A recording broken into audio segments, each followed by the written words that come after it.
Like posing this question because in truth, it's a question I have a hard time answering myself.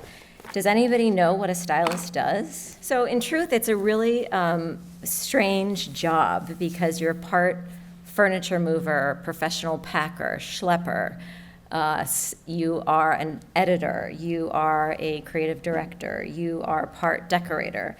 You're so many things. But I think at the end of the day, being a stylist is really about conjuring or summoning a feeling in a space. And for me, there's one room that I always return to, and that is my grandmother's dining room. She had this, and you can see it in these strange Polaroids on the right-hand side of the screen. But she was like the most magnificent hoarder of stuff. And this room, you can see every little inch of space has something on it. And when I was a little girl, I found that to just be fascinating. And she had this Zubair wall covering, and she had these canary yellow drapes, and just so much stuff that she amassed over the course of her life. And every time I walked into that room, I always had the feeling that I was seeing something new and original. And I was sort of captivated by that feeling. So that's sort of how I got into interiors. It was really about the feeling that certain places stirred up in me and made me think about and made me dream of. And, I spent most of my career as a magazine editor, and that was so useful because it really helped me to think of pictures and houses as stories, and what could you convey in an image. Because in styling, you really only have like a tiny little amount of space to tell the story about what that place is. And the viewer isn't there. The viewer can't see it themselves. So you really want to tell a story in as compelling and concise a way as possible. So I've had, the great opportunity to shoot a lot of interesting places and meet a lot of interesting people. But I always say that, I quote David Hicks, who said, the best rooms and the best houses have something to say about the people who live in them. And I think that is totally true. And I feel like with the advent of social media, things have become so sort of monotonous and the same, and people are copying each other so much. And I think, for your own home, the most important thing is to think about who you are and what you like. So, for example, this is my bedroom. And I think it looks insane. I think most people look at this image and think this person has lost her mind because there's so much pattern. But I like to think about breaking patterns up in a way that they can actually relate to each other in their differences. So this in the background is this Verdura tapestry mimicking fabric from Manuel Canova, and I hung it as like a bed hanging behind my bed. And then, we have a very kind of traditional blue chintz, and then a much smaller scale, like dainty floral bed sheets, and then an American jacquard, which I think has a very modern feel because it's so geometric. And interestingly enough, I find when you pair things that are quite different from each other, they reveal more of themselves than if you pair them with things that are quite similar. So for example, I would never mix two chintzes together because they would just fight and you would end up seeing neither of them. But there's something in the changing of the scale and the repeat and the color saturation that makes you see something a lot more clearly. This again, this is in my house. This is another example of, you've got a tree of life fabric, then you have a kilim, and you have another textile on top of it, and they all have very different values. And I think in pacing them out and structuring them with a break in between them, you see them much better, even though there's a lot going on. This is Deborah Needleman's living room. It was done by Rita Koenig, shot by Miguel Flores Viana. And I love this room because I think it's such a great example of this textile dialogue. Another thing that I really like to do is mix textiles of various origins, and I feel like this is another principle in general that's really important to think about. If you have too much of the same in a space, it all sort of blends together and you sort of stop seeing it and your eye starts being less engaged. So for example, in this room, you have a wonderful Luminac chintz, And then you have these Kente cloth pillows from Africa. And then you have, a Central Asian Suzani. And I just think the mix is brilliant. You actually see them all, and they all kind of relate to each other in their differences. So I always, styling is such a wonderful thing because I find that you can bring in a textile. One small thing can sway the feeling of a room. And I like how loose this feels. Like the draping of the fabric over the back of the sofa and the draping of the Suzani on the ottoman. It just really livens it up. And it feels true to where it is, but it also feels very interesting and alive. And I think that's something that's important with styling, is that you always want to feel like you're in a space where things are breathing and changing and moving, and that the eye is stimulated and not bored. And that's one of the reasons I don't like it when things match too much or are too perfect, because I find that the eye sort of tires of looking at something that's too pretty or too symmetrical or too same. This is a bedroom that I designed for a client. And again, it's a lot of pattern, but I think the scale is different enough from the headboard to the wall covering to the bed skirt. It somehow works. I also think that there's like a little bit of a muddier color palette here that unites it. So thinking about color frequencies and the way colors interact with each other is this is another bedroom in my house. And what I like about this is the block printing. You have this very kind of more formal English damask that's on the walls it's a Pharaoh and Paul wallpaper. And then I put on an Indian Tree of Life block print from Les Indiennes. And I love that it's both the same method. I think there's something really interesting about finding commonalities in different textile and wallpaper traditions from different parts of the world. They actually have a lot in common with each other.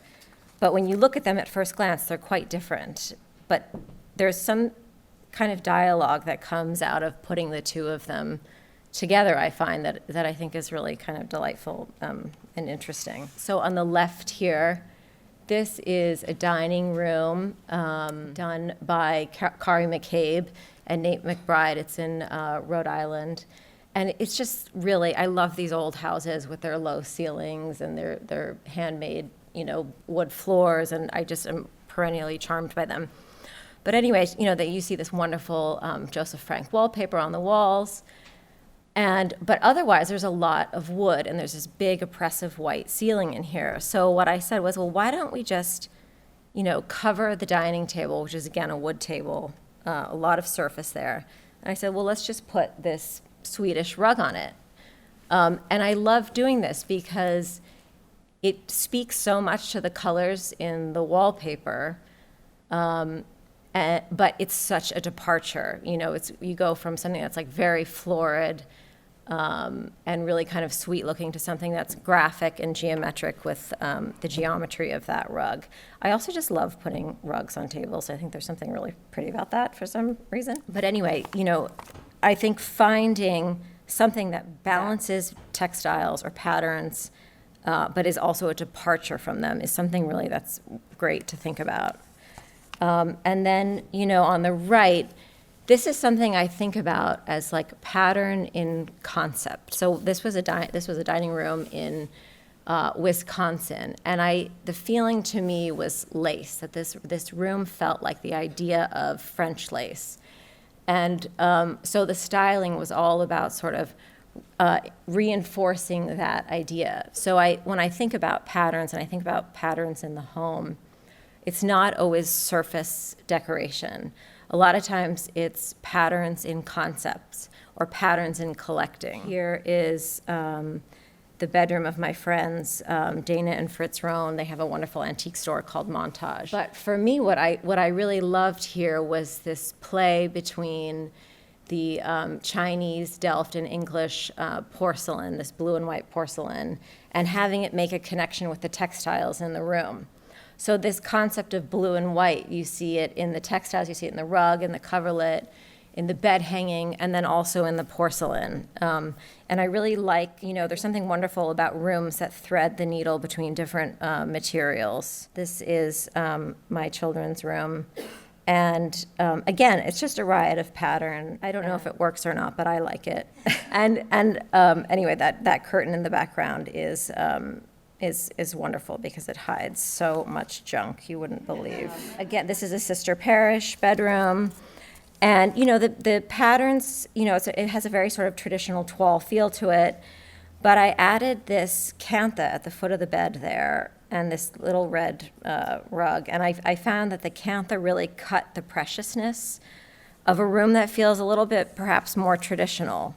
So I again, going back to this idea of mixing textiles of different origin in a room, I think offers so much. I'm always so drawn to mixing and mixing things from different places and different time periods around the world. This was shot by Reed Kendry. Again, more patterns. So the dining table shot on the left, it's just a riot of stuff. You have this Iranian rug on the floor, and then the tablecloth is a Lamanak fabric with these wonderful plummy hues, and then the napkins are Gregory Parkinson out in LA, who does a lot of block printing in India. And then the Alberto Pinto plates are obviously faux bois. And there's so much pattern here, but at the same time, I think the color story really binds them together, and it makes it feel less messy and chaotic, even though it is sort of chaotic. I think hewing to a color palette in a situation where you have a lot of patterns goes a long way. And also, again, you'll see such a tempo change in the different textiles. The tablecloth is obviously very florid, and then the napkins are more geometric, and the faux bois, to me, in my eye, is almost like a neutral.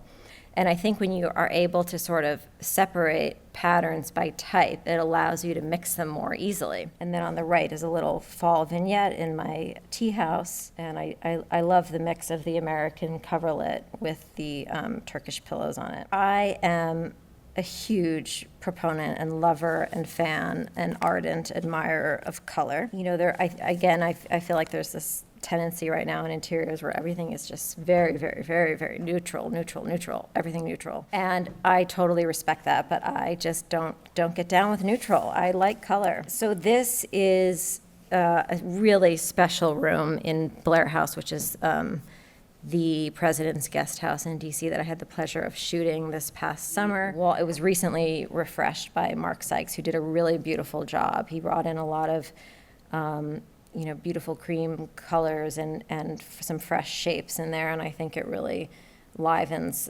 this room up. I think, sometimes these diplomatic spaces look really predictable and boring, but he did a very good job freshening it up. Anyway, this wall covering is this splendid sort of verdigris hue, early 18th century wallpaper that came from a house in England and was donated, I can't remember under which administration, but it was donated a long time ago. It's been in this house a long time. What's interesting to me is the sort of these little hits of aubergine that you see in the wallpaper, this sort of crimson aubergine-y color. And so I did this flower arrangement where I brought in pokeweed, which is my favorite weed, and I'll talk about weeds in a moment because I'm a big lover of weeds. But I find this is a good example of using a secondary or tertiary color in a room to amplify the primary color. So there's something about bringing out this purple, this plummy pinky purple, that really makes the verdigris of the wallpaper background pop. It just enlivens it and it brings it to the foreground. Whereas I think if you had a flower arrangement, let's say, that was just green or white or some other color, the room would somehow look a little bit less electric. I think that purple makes it seductive and interesting. So a lot of times, with color, I like to think about a secondary or another color within the palette, within the room, that could serve to amplify the primary color in the space. On the other hand, sometimes if a room is totally tonal, I lean into that color palette and I don't stray from it whatsoever. So this is this really beautiful tented dining room that Josh Green did. So I brought in this very sort of textural floral arrangement that really mimics all the hues in the room. And that adds sort of this feeling of vibrancy, I think, and aliveness and texture without detracting from the overall feeling of the space. Again, same sort of thing on the left-hand side. This is an amazing kitchen that Billy Cotton designed for Lily Allen and David Harbour that I shot for AD. And, I did this white porcelain basket with an all-white arrangement and white candelabras, and then just this very simple sort of copper inflected porcelain service on the left that speaks to the checks on the banquette. But in keeping it all white and maintaining the sort of holistic feeling of the room, you're able to sort of linger on the textures and the silhouettes within the space instead of focusing on any one thing. And then on the other hand, on the right-hand side, this is in the same house. This room has a beautiful Zubair wallpaper in it, and everything is it's interesting, this room, because it's, on the one hand, feels very traditional, but it's actually quite modern in a way because it was so sort of minimally and holistically thought of. And so I brought in this orange, this shocking, neon orange lampshade and this vivid floral arrangement because I wanted to add a jolt of something else. There are hits of orange in that wallpaper, and I felt that by bringing them out, you were sort of more excited by the rest of the room, and it just sort of enlivens the space up a bit. This is a room I did for a client. I just, sometimes there's nothing better than these fantastically oppositional, complementary colors that couldn't be further apart from one another, but they just kind of, they do something to the eye, and I think that's what I love about color is that it sets something off in my brain, and it captivates you. I don't know, I find color to be a really easy way to captivate one in a space. This is this amazing room that I shot years ago. This was in Roquebrune in the south of France, and it was in a former monastery, and the wallpaper, the mural is also early 18th century. And I didn't want to detract from it. So the bedding, the coverlet melds kind of all the colors that are in the wall covering. And then the flower arrangement, to me, I really wanted to create this feeling that, you couldn't really tell the difference between what's real and what's surface application.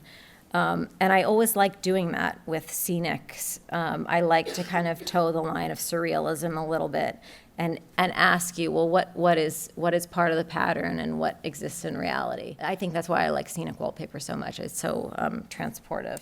This house really has a beautiful garden that was one of Grace Kelly's favorites. Again, this is another example of bringing in another color or a contrasting color to amplify the primary color. This is this wonderful room in Windsor, Florida that Ellen Hamilton, who's a very talented designer, did. I was I think we should put this inky blue, indigo, ombre throw in here. And she was like, oh, I don't know, it's green. It's the only other color in here is red. I feel like we really want to keep it green. And then I put it on, and she said, no, that's just the thing that the room needed. It just kind of gives it a shot in the arm and pulls it out of monotony. So I always say, think about, what is a second color? What is another color that could go into a room that would make it feel a little bit less predictable and a little bit more exciting? On the left here, this is a room by Sarah Story. It's her dining room in Gramercy. And, a lot of times I use flowers, and I'll get to this later, but I'll use flowers to sort of direct the eye to look at what you want the viewer to look at. And so for me, I really wanted to pull out this dialogue between the Katie Heck painting, which has all these crazy jewel tones in it, and it's almost like the colors between the painting and the floral arrangements speak to one another. The colors are bouncing off the painting and coming onto the dining table. And then on the right, this is done by Stephen Sills. This is Wes Gordon and Paul Arnhold's old place in the city. Obviously, there's an amazing Lalande chair. There's all this beautiful stuff. But for me, this looked like a real color block moment. And so I got these fantastic yellow tree peonies to sort of reinforce the feeling of the color blocking in the space. So color, is a really great conduit to reinforce something you want the viewer to see in the room or detract from something that, you want to detract from the space. This was Mario Boada's last project that I shot. This was in the River House. And the homeowner had this amazing collection of Magritte paintings, and so obviously I wanted to pay homage to that. But I also really wanted to pay homage to Mario's curtains, which are such a work of art in and of themselves. So for the flowers, I just completely leaned into the color story in the paintings and in the incredible curtains. So again, you know, you have to ask yourself, well, what is it that you want to show in a space? And the colors are such a good way of doing that. You know, on the left here, this was something I shot in Ibiza.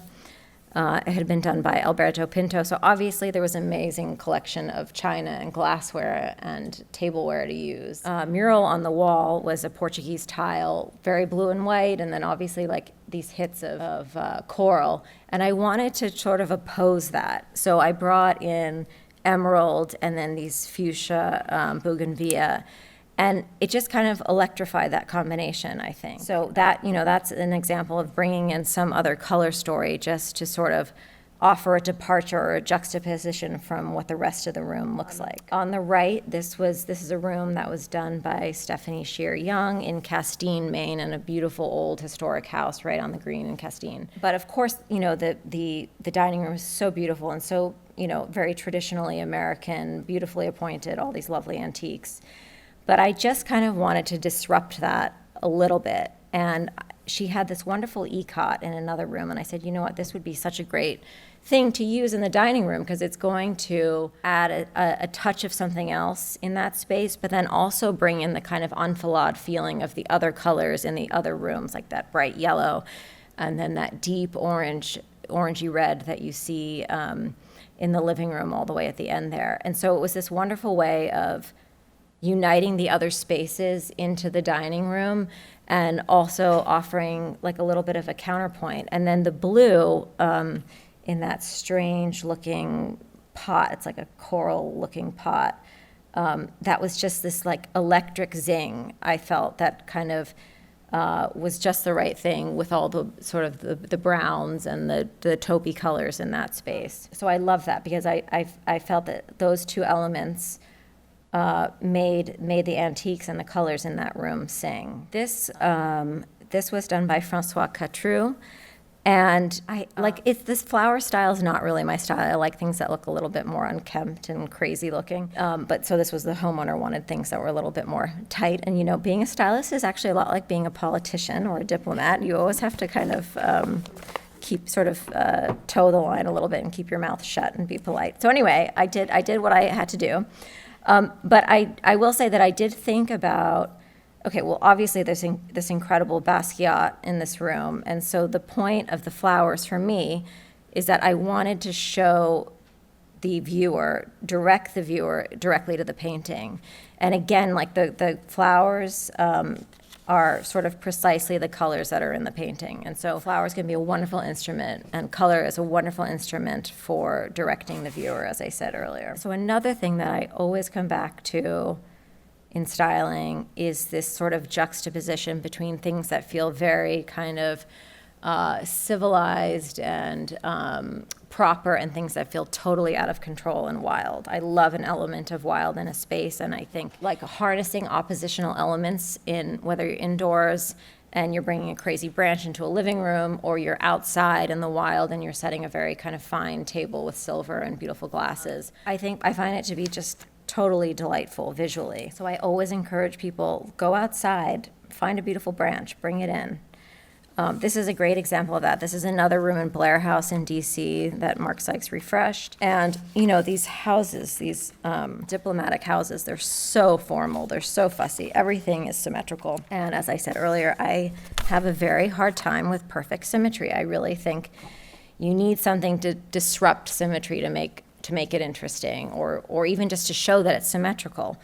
If everything's too pleasing to the eye, I always find that I sort of lose interest. But anyway, so in this room, I just foraged this crazy branch and brought it in. It's totally irregular, and it's so expressive, and I find that like the freshness in that space was very unexpected, and it kind of gave the room a bit of a shot in the arm. This is, on the left, this is Lulu de Kwiatkowski's house in Lyford, and like, you know, maybe you wouldn't cut down a coconut tree and put it on your kitchen table. I mean, I found that to just I find that when you bring these things in from the outside, you play with them in an interior context, it adds sort of like a whimsy and an insouciance and a fun to a space that, I think is kind of irresistible. On the right-hand side is a little tablescape I did for a designer named Mary Taylor McGee. This was in a house in Palm Beach called Horsito, which was where Marjorie Merriweather Post lived before she built Mar-a-Lago. But anyway, one of my little tricks that you always see me do when I'm doing a tablescape is just foraging something outside and draping it across the table like these bougainvillea. And I like to break down this barrier between things that are deemed for the interior and things that are deemed for the exterior, and finding ways that they can kind of communicate with one another. I like the surprise in that. This is a dining space I did. I found this stag sculpture in France, and obviously it's a sort of an outdoor deer sculpture. It has these bizarre like buttons for eyes, and I love putting something like an aged, worn patina object in a very highly decorative space. Again, it goes back to this feeling of tension between things that are weather-worn and time-worn and things that are more precious and refined. I think it's wonderful to think about ways that you can thread that needle in your own house. This is the garden to that room that I was telling you about with the wallpaper that Grace Kelly loved. For me, the view was so magnificent. I just was like, I don't want to put anything on this table. It should just be simple, simple, simple. And the eye should linger on the view and not on the table. So again, styling is basically goes back to this principle of, what do you want? What is the story you're trying to tell? And what do you want the viewer to see? This is a tablescape I did for Ulla Johnson and Cabana. And I love doing this thing where I do my French Revolution on the flowers, and I decapitate them and I put them on the table. And sometimes I'll cut it and I'll get like a little dish and I'll put a little water so it lasts for the dinner. So that's a good little trick, just to add a little something that's low on the table and then won't die on you. But again, it's like this feeling that the garden is creeping onto the table and the table is creeping into the garden, and where is the line there? It's fun to think about towing that line, and this is one of my favorite images. And the funny thing is, I hate mid-century modern, and everything in this room is mid-century modern. But it's just a weird space, and I always, one of my greatest compliments is that something looks a little weird. This was in Uruguay in Garzón, and there was something. This to me is this perfect representation of blurring the border between inside and out. And I added very little to this other than the books and the table and those reeds. But it feels just romantic. Like, styling is about trying to find some way of like invigorating the eye, but also transporting you. So on the left, this takes it to an extreme, but this horse is definitely, a representation of something wild coming into this extremely formal living room that Ferguson and Shamamian had done with interiors by Tino Zervadaki in Fairfield, Connecticut. And the pokeweed and the horse, and it's just kind of weird. And then on the right, this was a little vignette in a Sheila Bridges designed dining room. And again, what I was saying earlier about like blurring that line, the cosmos kind of feel like they're coming out of the mural. And I love that feeling, that wild-looking flowers coming out of that mural. This is just a weird flower arrangement I did. On the left is a place in Greece that I shot a long time ago for Elle Decor. And there was like nothing on this veranda, but I was like, it's so beautiful, and it reminds me of Homer's Iliad, and like, how can we show this? So I brought out this little living area, and then I put these pots on the horizon just to draw your eye to the view, essentially. And then on the right is a very wild flower arrangement I did. So this is a project by Jesse Schuster, and everything was perfectly symmetrical in this moment. The chairs, the sideboard, then the two urns. And I just, again, I like symmetry only if you can mess with it. So I brought in some extra objects, and then I did this crazy arrangement just to pierce the perfection of the symmetry of it all. So I don't know, I encourage people to think about disrupting symmetry. And then flowers, I love flowers.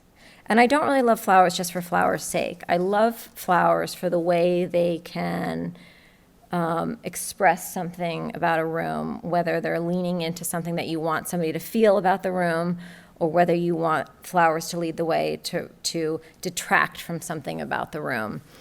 So this, I write about this in my book, but I talk a lot about how important the shape of the vessel is for the type of flower arrangement you want to have. This is, and I think about references too, this is a porphyry cachepot that came from Givenchy's collection that I shot for Christie's. And it has obviously a very neoclassical shape, and so I was thinking about Medusa, and I thought, why don't we do this thing where like it looks like, snakes are coming out of the pot, but I did it with tulips. And so it's always fun to think about. In styling, I always like to think about references and leaning into kind of larger concepts. This is a flower arrangement again in Maine at Stephanie Shear's house. This is in my house with these yellow aromaris, one of my favorite flowers. But so anyway, one of the things that I talk about with flowers and I think about with flower design, I group flowers by personality types, and I think every flower is like a person. And when you put two people that are too similar to each other, sometimes they can clash. So like, for example, I wouldn't put like a dahlia and a peony together because they're both very full-face, bold flowers. They're sort of the showstopper. So I like to mix flowers of various types. Like in this picture, for example, the yellow flower, that strange flower, is an aromaris, and it's very kind of architectural and independent and eccentric. And then there's some Queen Anne's lace, and there's some cosmos in there, and they're much more ethereal. And then there's something like a vine, which is very unpredictable. And I find when you put those all together, you somehow see them better. And it's the same principle with textiles and with patterns and with wallpaper. It's all sort of the same thought. This is, again, a Billy Cotton room. And I was referencing an image that Horst had taken where the flowers filled the fireplace in this amazing apartment in Rome. So I was emulating that. This is a Virginia Tupker project, but again, it's the color unites these flowers, these very disparate flowers, the Ami and the foxglove, but that really beautiful sort of purple aubergine ties them together. This is a crazy branch in a very, very formal setting. Again, if something is ever too formal or static or perfect, putting in something that has this very amorphous, strange shape really offers like an interesting point of view in a space, I think. And then on the right is another flower arrangement. Again, you see different personality types in this arrangement. You have these garden roses, you have the foxglove, you have the cosmos, and then you have a vine. And when you put them all together, they're all so different that they work, and they complement each other. This is another example of this. This was I did this flower arrangement for Victoria Hagan. But they're all their own archetype, and you see them really nicely with one another. They don't fight. They sort of coalesce in a way. And I love foraging. This is a Summer Thornton project in Sayulita. And everything in this picture was something that I cut off the side of the road. And I often have a pair of clippers on me at all times, either in my purse or in my glove box in my car, because you're never going to know when you're going to find something beautiful on the side of the road that you have to take home. So I'm just, I sort of just want to end this by talking about, finding your own point of view and your own way into styling in your own home and into collecting. As I said earlier, I think so much of what we see is kind of the same, and everything gets kind of watered down because I think we're too exposed to social media, and you can't help being influenced by other people. But styling is a wonderful thing to sort of, find your own voice in your home and find the things that speak to you and collect the things that speak to you. So this is like a small snippet of my plate collection. And it's like, a borderline mental illness for me, because I have run out of room, and I have massive china cabinets, and they are packed to the brim.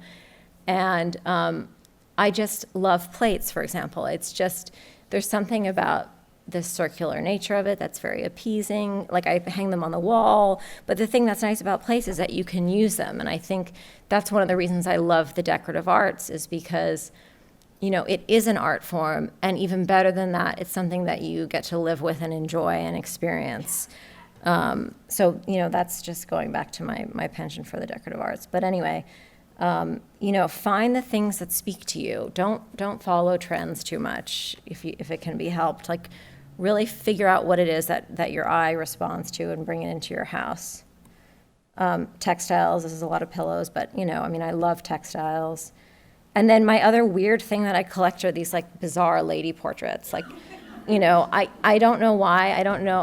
I'm like related to one person in this series of images, but I collect these random women and I don't know who they are or anything about them, but they speak to me and I wonder about them and I wonder about, what it was like living when they lived and what they were wearing and who that weird dog or cat is or lamb or bird. And, it's captivating to me. The decorative arts are very captivating.